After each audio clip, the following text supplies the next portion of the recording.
É, Mas vamos lá, né?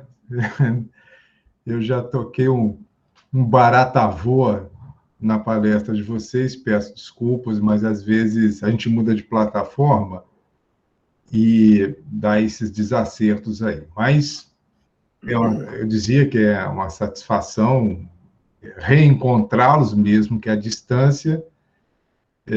Aos poucos, as casas vão reabrindo, retomando as suas atividades, cada uma a seu tempo, cada uma com as suas normativas, e a gente tem que ter muita resiliência neste período e aceitar o modus operandi que as casas estão colocando, umas com restrição, outras sem, enfim. É um momento que vai fazer com que nós entremos nessa perspectiva que vamos abordar na noite de hoje, em que o Espírito Emmanuel, na obra que está aí projetada, Rumo Certo, e são obras que poucos espíritas conhecem. Também, né, nosso querido Chico psicografou mais de 400 livros, até onde eu tinha contado, eram 414 obras, e é bem provável que nós não conheçamos toda a sua literatura. E este livro, juntamente com um outro chamado Roteiro, nós os estudamos durante 2 anos e traz, assim, perspectivas muito interessantes, porque Emmanuel pega coisas que são do nosso dia a dia e faz sempre um contraponto em relação ao Evangelho, em relação aos princípios filosóficos contidos na doutrina que esposamos, e isso nos ajuda muito, porque a gente, por vezes, fica limitado no aspecto como se nós estivéssemos dentro de um ambiente puramente doutrinário, de estudo, sem que consigamos, de alguma forma, fazer uma conexão entre o que está no conteúdo doutrinário e como a gente vai aplicar isso no dia a dia, né? E Emmanuel faz isso com maestria. E nesse livro, Rumo Certo, ele aponta aqui, lembremos sempre, Jesus é o caminho que conduz o indivíduo ao encontro da verdade e tem as condições de viver uma vida plena. Então, Jesus é o rumo certo. Ele vai nos apresentar essa perspectiva. E o tema de hoje, Agressores e Nós, está contido no capítulo 15 da obra já citada. Então, vamos para as nossas considerações. O primeiro convite, porque normalmente quando a gente fala assim, eu fui agredido, as agressões na atualidade, basicamente, elas estão centradas nas relações interpessoais. E muitas delas gravitam dentro de uma perspectiva de diálogos. E há muita intolerância nos diálogos da atualidade. Eu tenho participado de alguns spaces, que são espaços criados no Twitter, e eu entro mais dentre aqueles que abordam as questões políticas pelo viés filosófico. Eu não gosto muito de participar de ambientes ideológicos que são muito tóxicos. As pessoas se colocam em posições muito extremas, seja à direita ou à esquerda, e tem hora que é um tiroteio para tudo quanto é lado, justamente porque nós perdemos essa capacidade de tolerar, de aceitar que o outro tem o direito de pensar de forma diferente, embora não seja fácil nós enxergarmos por essa perspectiva. E Emmanuel começa então assim: olha, quase sempre categorizamos, ou seja, classificamos aquelas pessoas que nos ferem por inimigos intoleráveis. E uma ressalva: entretanto, o Divino Mestre, o que ele nos apresenta? Ele nos convida a tomarmos como guia a sua fala, que nos convida a não somente perdoar um evento, mas 7 vezes 7 cada evento, ou 70 vezes 7 cada evento. Imaginemos o quanto isso significa quando estamos diante de alguém que sistematicamente nos fere. Bom, mas o que é ferir, né? Esse conceito de se sentir ferido parte do pressuposto de que alguém ou algum evento é compreendido como algo agressivo. Embora, por vezes, além de uma compreensão, há uma nitidez de que houve um evento na nossa direção que nos causou algum mal, algum desconforto, algum prejuízo de natureza física ou psicológica. Então, vamos rapidamente falar sobre isso, né? Quais são os tipos de comportamento agressivo que verificamos hoje na nossa vida de relação? Existe um comportamento que é agressivo que está mais centrado nas nossas experiências enquanto integrantes de um meio social. E esse comportamento agressivo ele pode ser feito de forma direta, ou seja, estamos dentro de um ambiente onde muitas pessoas compartilham conosco a experiência, por exemplo, um ambiente de trabalho. Mas às vezes estamos dentro de um outro ambiente, a rua, o ônibus, e ocorre um evento que é direto a mim ou indireto. Pode ser verbal ou não. E esses eventos, eles podem sinalizar manipulação de relacionamentos, o indivíduo que espalha um rumor ou aquilo que nós chamamos de fake news, né, notícias falsas, ou sofremos ou testemunhamos um evento de exclusão social. Quando tudo isso está direcionado a mim, é um comportamento agressivo direto, resultante de uma vida social.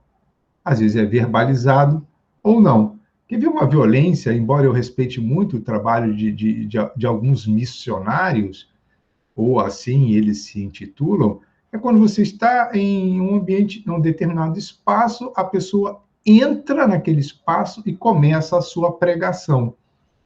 E não leva em conta a diversidade de pessoas, a inadequação daquele ambiente, porque é um ambiente talvez que não seja o mais apropriado a um discurso, a uma fala, e de repente ele entra numa fala, numa pregação que, para mim, ela não está adequada, então é um comportamento, de certa forma, agressivo e que chega até mim de forma indireta. Ele não está se dirigindo a mim, mas eu me aproprio daquele comportamento social como agressivo à minha forma de pensar, à minha crença, aos meus hábitos. Mas também há aqueles comportamentos agressivos que dizem respeito à honra de cada um de nós. São três as formas por meio das quais essa violência chega até nós: ou a calúnia, ou a difamação, ou a injúria, né? A calúnia é quando há uma imputação faltosa em relação à minha pessoa de um fato criminoso. Ok? Vamos dar aqui um exemplo para ficar fácil? Vamos lá.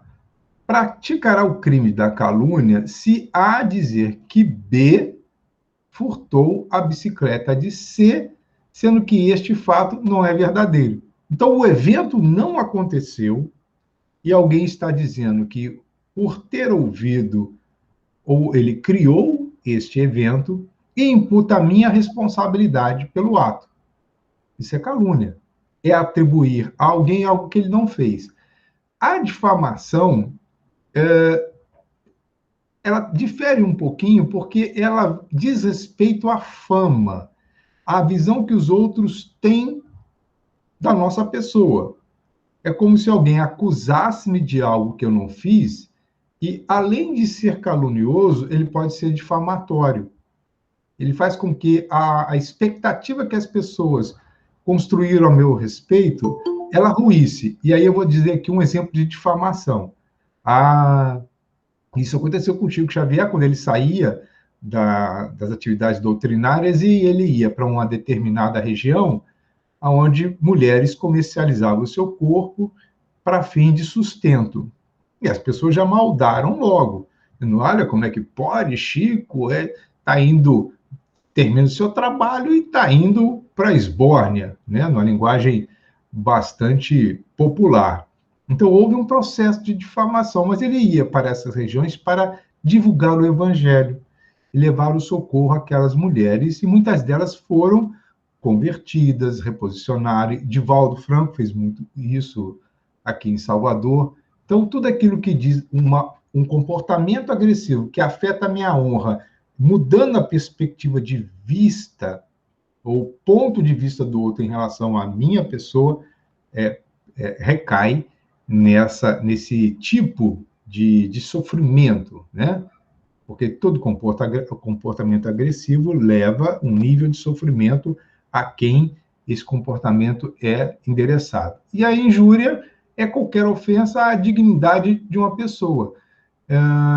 Não se imputa fato, ou seja, não há o fato, mas qualidades negativas que ofendem a dignidade. É quando a gente acusa alguém de ser ladrão sem que ele o seja, acusa alguém de ter desviado dinheiro sem ele ter feito. Isso é injúria. Um presidente de instituição religiosa, que de repente ele aparece de uma instituição que tem muitos recursos, porque tem muitos associados, e essa pessoa agora é tida como alguém que desvia dinheiro da tesouraria para a satisfação das suas necessidades materiais.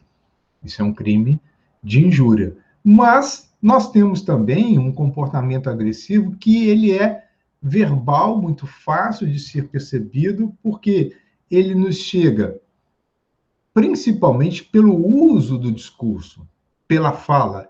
Isso pode ocorrer diretamente, e o verbal está dentro de uma perspectiva social também, né, por meio de xingamentos. Fulano, você é...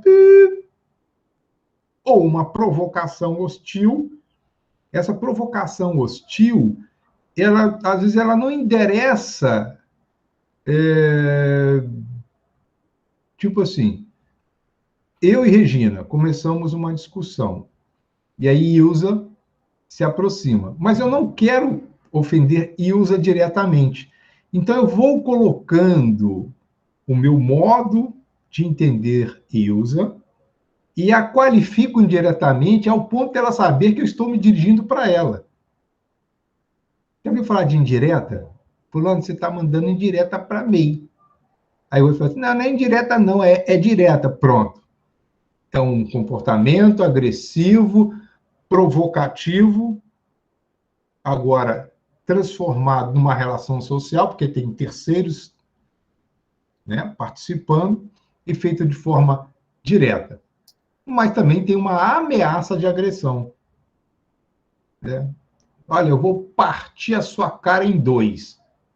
Não, a ação não é executada, mas a intenção é manifestada. O comportamento agressivo físico, ele é bem claro, é nítido. É qualquer ação mecânica que se materializa na direção de alguém. E o agressivo psicológico, ele está muito relacionado ao verbal, via de regra. Mas o comportamento psicológico pode ser, quer ver um exemplo? Na relação entre pai e filho, marido e mulher, a mulher pergunta e o marido não responde. O marido pergunta, a mulher silencia. O filho clama atenção e nós ignoramos. Esse comportamento de ignorar a presença do outro, você não verbalizou nada, mas ele não deixa de ser agressivo. Porque a pessoa não se sente incluída naquele espaço de convivência e não percebe uma relação afetiva.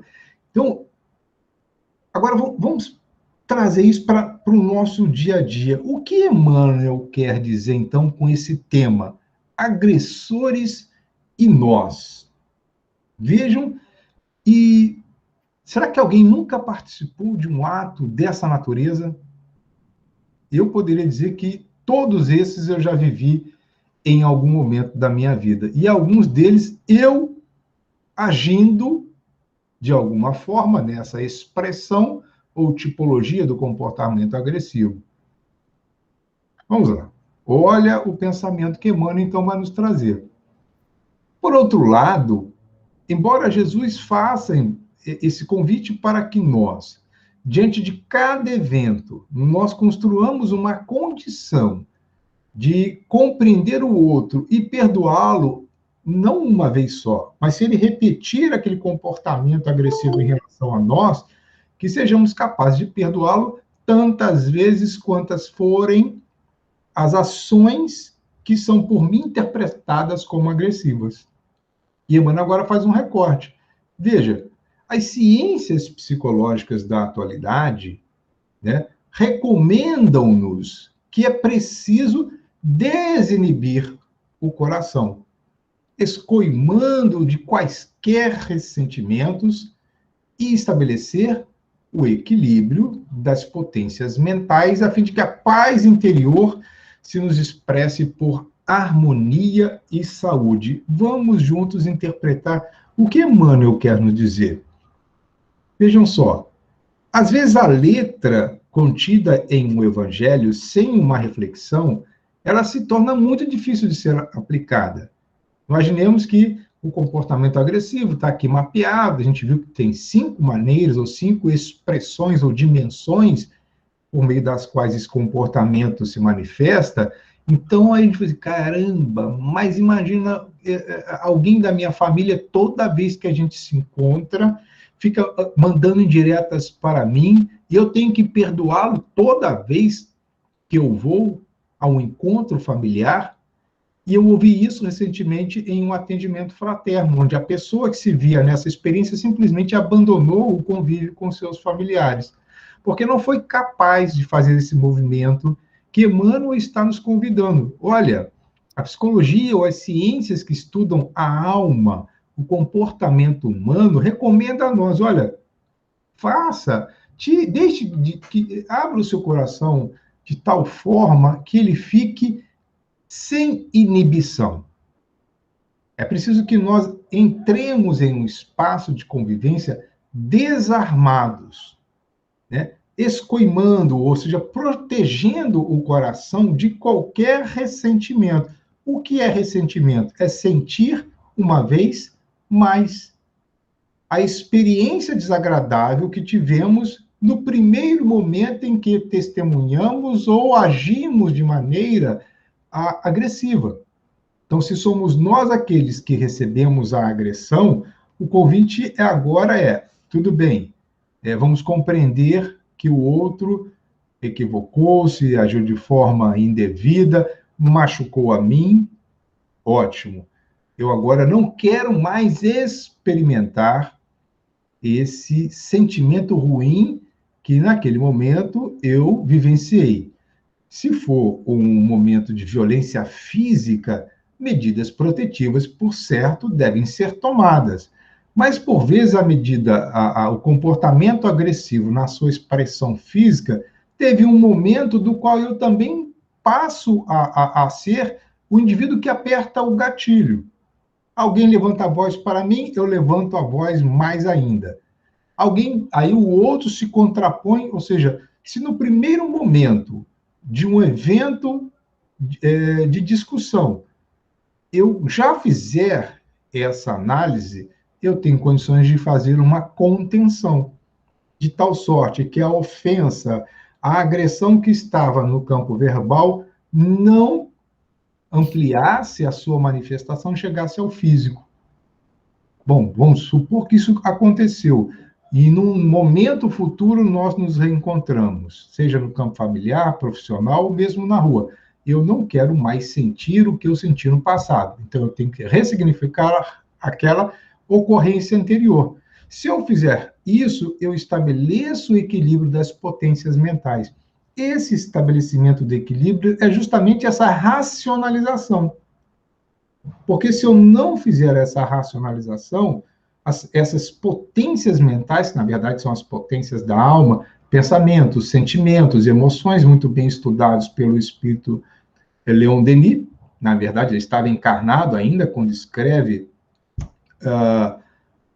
essas suas teses no livro O Problema do Ser, do Destino e da Dor.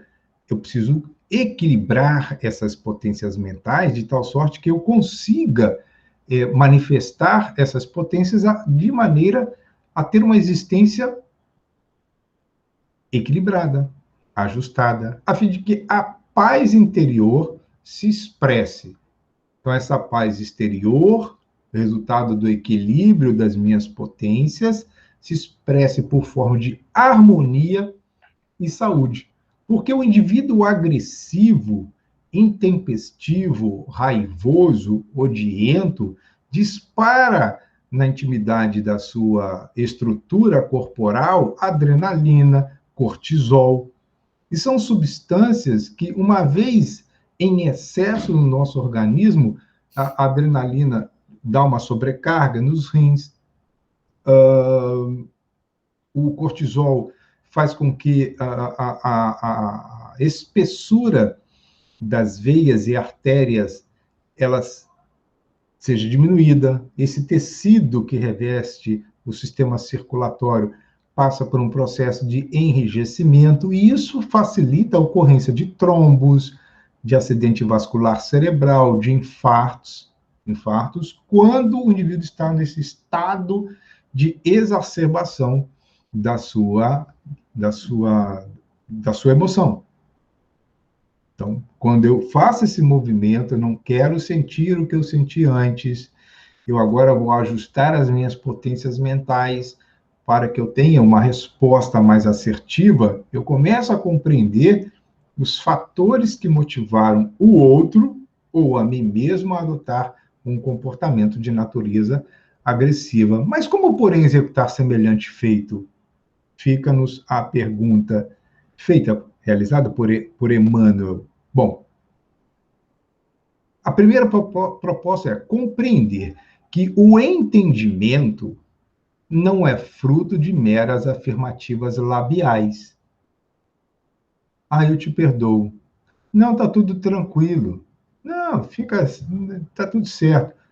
Mas eu afirmo isso verbalmente e interiormente esse processo não é ressignificado. Então, eu tenho um discurso meramente labial, mas eu não realizo essa análise mais profunda a fim de que eu adquira a condição de ser aquele que, diante de estímulos semelhantes, eu vou aplicar na minha vida a proposta de Jesus de um perdão, vamos dizer assim, indeterminado, ou seja, para cada evento, o mesmo processo mental. Mas também reconhecer que o perdão verdadeiro exige, portanto, operações profundas nas estruturas da consciência. Diante de alguém que nos agride, e às vezes a agressão mais intensa é aquela que não é física, mas a verbal, a postural, a psicológica. As questões de natureza das redes sociais, a gente se irrita aqui e esquece a colar. Mas é uma forma de agressão. Mas aquelas agressões que elas ocorrem dentro do ambiente onde existam afetividade, estas vão exigir essas operações profundas nas estruturas da consciência. Que estruturas seriam essas? Vamos analisar tão somente nesse nosso ambiente de reflexão a questão das memórias que temos de eventos semelhantes. Porque, ao rever um indivíduo ou passar por experiências de mesma natureza, é como que nós fôssemos remetidos a um passado. E ao entrarmos em contato com o passado, parece que nós não resolvemos muito bem aquela situação. E, portanto, fica difícil efetivamente executar o perdão, porque nós não fizemos esse movimento de ressignificação da consciência. Olhar para o hoje assim, bom, qual era o nível de percepção da realidade que aquela pessoa tinha? Ela detinha todas as informações a respeito daquele evento que gerou o desconforto emocional entre nós dois? Em que momento eu dei causa para que isso ocorresse? Então, esse perdão ao qual Jesus nos convida a exercitarmos vai exigir de nossa parte também um investimento muito grande na busca das causas profundas dessas ocorrências desagradáveis. Certa feita, eu ouvi de um amigo a seguinte história. Ele estava em um ambiente carnavalesco e tranquilo. Poxa, eu estava de boa, não queria encrenca com ninguém, eu sou uma pessoa religiosa, e do nada veio um cara e me agrediu. Eu não consegui nem revidar porque eu quase desmaiei, fiquei tonto. Pô, cara, onde é que está aí? Não sei o quê. Cadê meu anjo da guarda? Eu falei, seu anjo da guarda, antes de você ir para lá, te alertou, olha, não vá. Porque não é, mas eu sou uma pessoa que vou para essas festas, eu não penso no mal. Um ambiente onde o culto, via de regra, está relacionado à busca da experiência sensorial, seja carnaval, aonde quer que a gente esteja, onde a temática seja essa, espiritualmente falando, é um ambiente saturado de espíritos de natureza inferior. E se eles quiserem nos fazer mal, e não encontrando dentro de nós as brechas necessárias para tanto, vão encontrar em terceiros. E a gente acaba sendo vítima de uma agressão, não porque nós buscássemos conscientemente aquela agressão, mas porque nós demandamos um ambiente saturado de experiências dessa natureza. Então, acabamos sendo vítima de nós mesmos.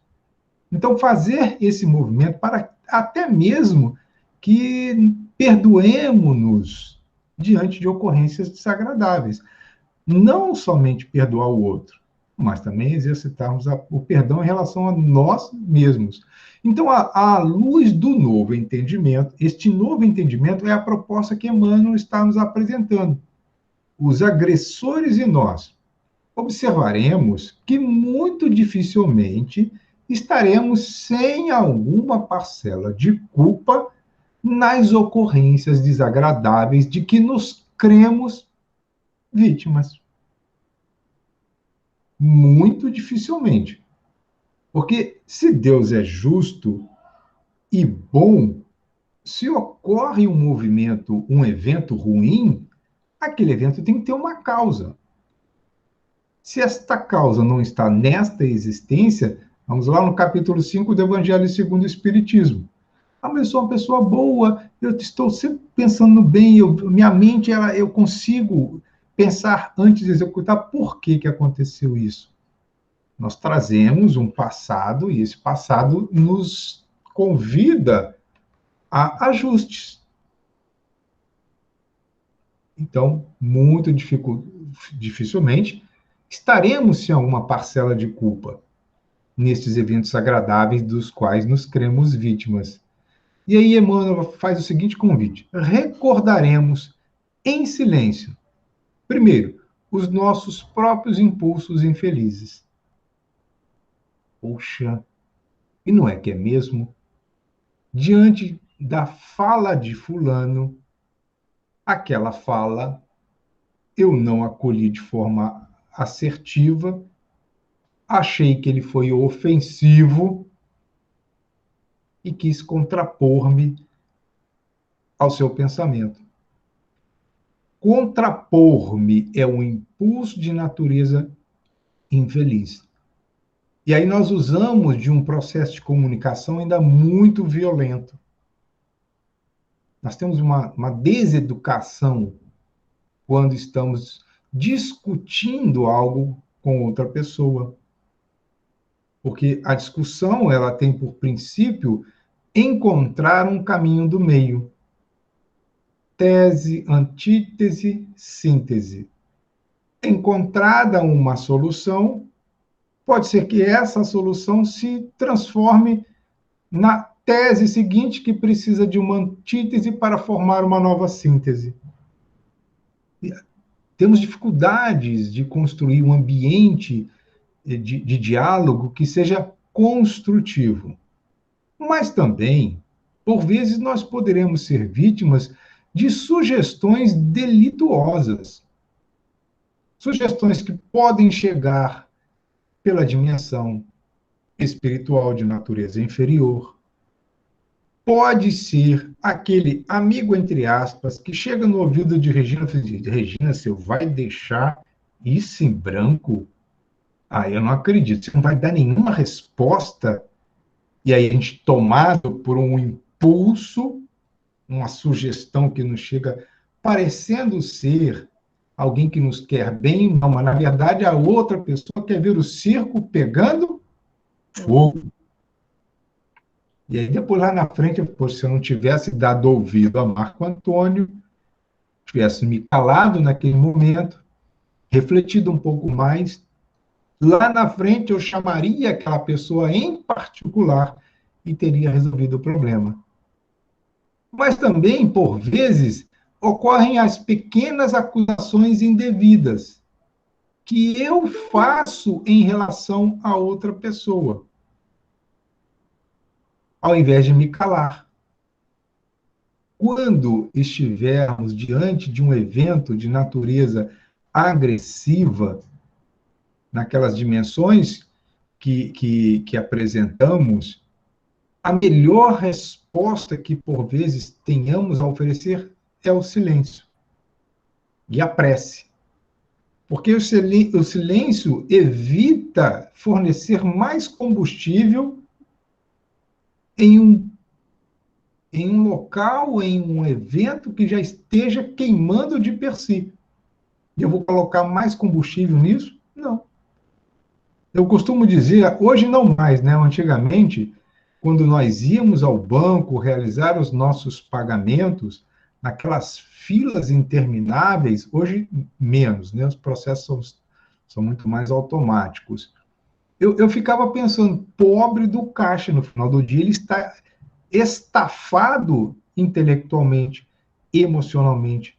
Porque existe alguém na fila que começa a falar mal do, do, do operador do caixa, e o último, quando chega, já chega ao atendimento com vontade de matar o indivíduo. Então, ele tem que ser treinado para receber com um largo sorriso no rosto. E quem oferece um sorriso desarma o indivíduo mais audaz. Se não desarma, pelo menos quebra aquela relação agressiva que poderia ser continuada se o atendimento não fosse de natureza diferente. Então, somos nós, por vezes, que fazemos essas pequenas acusações indevidas. É um olhar desdenhoso, é um sorriso de deboche. E uma acusação, lembremos que o processo de o comportamento agressivo pode ser não verbal. Às vezes a gente não fala nada, mas assim, o corpo passa uma mensagem e essa postura corporal, às vezes, ela é agressiva, acusatória. Recordemos também em silêncio as diminutas desconsiderações que arremessamos sobre determinadas pessoas. E como a vida ela é muito retributiva, porque ela nos oferece de retorno aquilo que a vida nós estamos a oferecer. Então, quando eu for um indivíduo que experimenta uma agressão de natureza qualquer, Emmanuel faz esse contraponto que está no início dessa página. Olha, será que eu não tenho uma parcela de culpa por ter adotado em algum momento pequenos comportamentos dessa natureza? Desconsiderar, ou seja, deixar de dar consideração, de levar em consideração a fala. Isso acontece muito nos grupos de estudos, quando tem uma pessoa que está sempre em dúvida, e ela levanta o dedo e a gente passa batido. Pede a palavra e a gente passa batido. Pede a palavra, depois ela estoura. Dê a oportunidade para que o outro se expresse. Tenhamos maturidade para compreender a fala do outro, o que corresponde à capacidade que ele tem de compreensão daquela matéria que está sendo tratada em determinado momento. Tudo é importante. todas as falas, todos os pensamentos. Embora importante, não significa que iremos acolher o pensamento que a pessoa, que alguém nos oferece. E nós temos o nosso modo de compreender. E se somos responsáveis por algo, a decisão compete a nós. Mas ouvir os demais é um dever. Veja só. Então, recordemos em silêncio todas essas perspectivas, até que eles, sem maior resistência, diante de nossas mesmas provocações, caem na posição de adversários perante nós. Então, se eu não fizer esse movimento, muito provavelmente serei eu o indivíduo que estará adotando um comportamento agressivo. E não tendo o outro como alguém que está endereçando a mim alguma forma de agressão. Provavelmente o outro estará reagindo se eu não levar essa proposta de análise relacional em consideração. Portanto, é efetuado o autoexame para que a gente veja assim, olha, caramba, aconteceu isso, pois foi tão desagradável, estou tão chateado com fulano ou fulana. O convite é, façamos essa anamnese. Eu dei causa, porque o que é que me incomodou? Foi uma fala, foi um gesto, foi a materialização de uma agressão, deixou marcas. As marcas são físicas, psicológica, fisiopsicológica, ou seja, teve agressão física, teve agressão verbal. Efetuado o autoexame, não mais nos permitiremos qualquer censura. E essa qualquer censura é, eu não vou censurar o outro, mas eu também não vou, a mim, censurar. E sim, proclamaremos no coração a urgente necessidade de amparo da misericórdia divina em favor deles, ou seja, deles, aqueles que nos agridem, e a nosso próprio benefício. Então, o movimento passa a ser diferente, porque se em algum momento eu sou a vítima, em quantos momentos eu não fui o agressor? Às vezes as pessoas chegam assim e falam, olha, você não faz ideia do mal que você me fez. Eu falo, mas como assim? Eu não fiz nada. Não, mas em tal dia eu precisei de você e você disse não. O dizer não é também uma forma de agredir. Quando nós respondemos a uma necessidade, e o não exige nenhum tipo de esforço.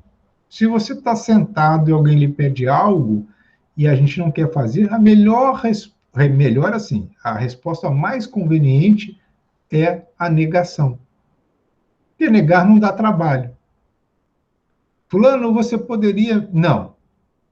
A gente nem deixa o outro concluir. Então, eventos são criados para que nós aprendamos com os eventos. Quando é um evento positivo, ele vem para mostrar que aquelas virtudes já estão consolidadas. Eu já passo bem por essas experiências. Quando o resultado de um evento é negativo, vem como um alerta de que eu preciso melhorar.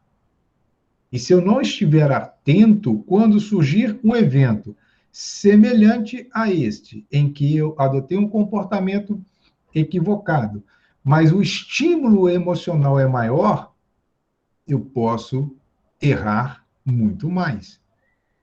Então, todos nós necessitamos de amparo da misericórdia divina, em favor de nós que reagimos e em favor do outro que provocou o estímulo.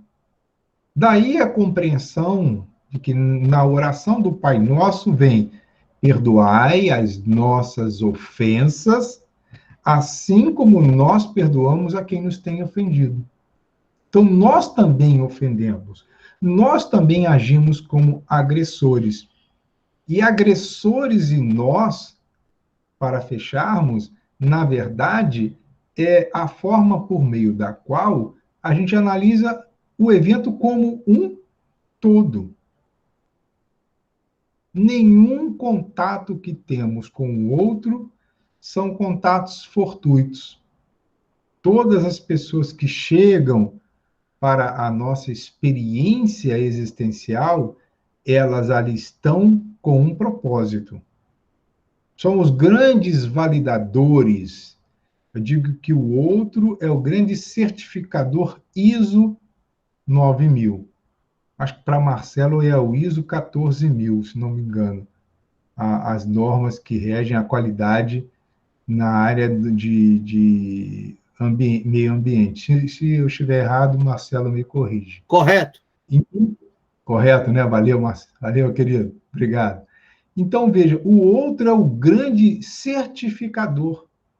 Porque se nós estamos nessa proposta de conhecer o pensamento do Cristo pelo viés da doutrina espírita, é preciso que nós conheçamos os seus fundamentos, os seus princípios, mas, acima de tudo, apliquemos.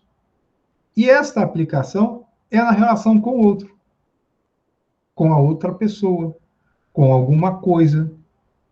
Aí vem a certificação.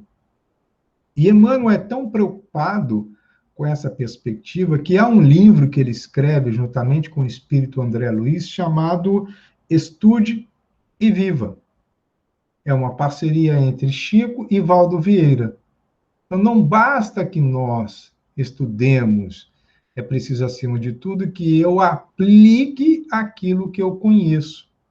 De tal sorte que, quando houver um evento desagradável em minha vida ou na vida de alguém, e este evento se manifesta de uma forma agressiva, eu compreendo esse processo. Agressores e nós. É um aprendizado continuado. O que este evento traz para mim de aprendizado? Jesus, crucificado que foi na cruz da ignomínia, sem ter dado justa causa a isso, compreendeu aqueles que o ladeavam e perdoou os que foram os promotores daquele evento agressivo que impactou a humanidade, porque nós não seríamos aqueles que adquiriríamos este equilíbrio das potências mentais sinalizado nesta imagem, capacitando-nos a compreender o agressor como um indivíduo que ainda está no estágio de adoecimento das suas emoções. Porque se eu entro na modulação do desequilíbrio emocional do outro, o resultado é extremamente danoso e prejudicial agora a mais de uma pessoa. Lembrando sempre que é preferível que nós sejamos as vítimas do que sermos aqueles que daríamos causa a uma agressão.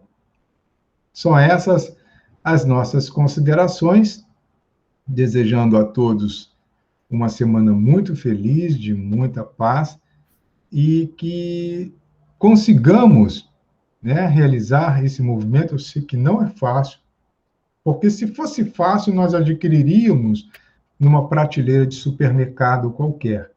Não, é uma conquista. E como conquista, exige esforço. E esforço é o resultado de uma vontade vigilante, de uma vontade disciplinada. É muito mais do que um desejo, porque o desejo, para ser realizado, precisa ser modulado pela vontade. Porque muitos desejam inúmeras coisas, mas nada realizam. Então, é preciso que nós ativemos a nossa vontade para que consigamos gerenciar bem as nossas emoções, a fim de não adotarmos comportamentos agressivos que gerem mal-estar não somente na vida de terceiros, mas em especial na nossa mesma, porque se um dia alguém ferirmos, a nossa consciência nos acusará. Olha o que você fez.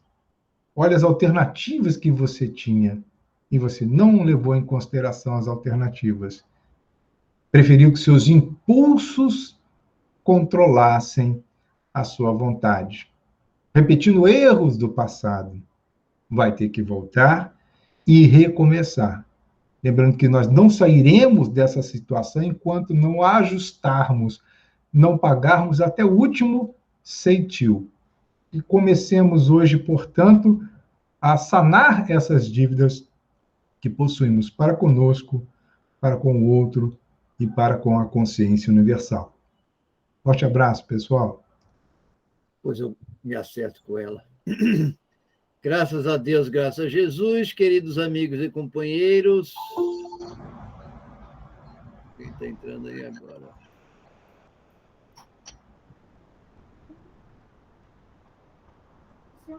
Não. Eu estou lhe respondendo. Vamos elevar os nossos pensamentos, agradecendo ao nosso Mestre Jesus esta oportunidade que estamos tendo aqui neste momento de desfrutar e saborear esses novos aprendizados para ampliar a nossa consciência do nosso estado atual, nos preparando para o nosso crescimento, o nosso avanço, sempre na intenção de poder contribuir mais e ajudar mais. E assim, desta forma, queridos amigos e companheiros, agradecemos a presença de todos e até o nosso próximo encontro. Graças a Deus, graças a Jesus, obrigado a todos. Uma boa noite. Obrigado e boa noite. Boa noite, foi muito bom, obrigada. Boa noite, Marco Antônio, obrigada. Saudade das palestras.